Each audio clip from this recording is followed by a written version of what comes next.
with Becky Talks Parks, and today we are sitting here with the Meeker Parks and Recreation Director, Sean Van Roen. So why don't you tell us about your position here and how you got to be the director?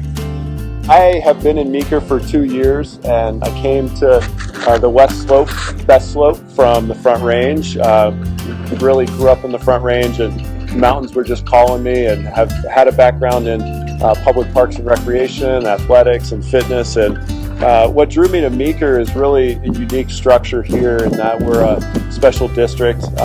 Usually municipalities are the more common form of public parks and recreation management in Colorado, and special districts definitely have something to offer in our industry. And we're fortunate to have a lot of mineral oil and gas extraction money from all the taxing entities here in Meeker, and so we're able to provide just really tremendous amenities for even a smaller population. We're about 2,000 as a community, and we have a full-service recreation center, about 100 acres and developed parkland, lots of open space. We have about 1.5 million federal lands right around us between the BLM and then the White River National Forest.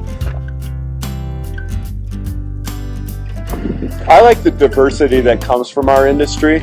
Really, I could show up to work at any given day and I might be doing something different. I might be counseling a lifeguard, or I might be overseeing a dance event, or I might be working on a budget workshop. And believe it or not, that diversity is what makes the job interesting. Is you never know one day to the next what challenges may come forth, but also through strategic planning you get to see the evolution of programs and services over time. And I think having been in other entities for a prolonged period of time, seeing that development is so fulfilling and rewarding. So, you know, this is a uncommon problem actually for Colorado, but it's a little bit flipped on its head in terms of human resources. We just, as a small rural community, we're 40 miles from the next largest town, and so when we have, openings, we have the need for sophisticated professionals that have the talents and abilities, but we don't always have the ability to recruit those folks, even if we have competitive salaries and things of that nature. So that's a definite challenge, although we've definitely found ways to overcome that challenge. And when we do find people, they tend to stay. Probably be to diversify my experience as much as possible. I was a jock. I grew up in a gym, and that was great. That allowed me to go on and do athletics in college and do different things. But I really do wish that I had kayaked and rock climbed and mountain biked and learned a little bit about environmental stewardship during my schooling years.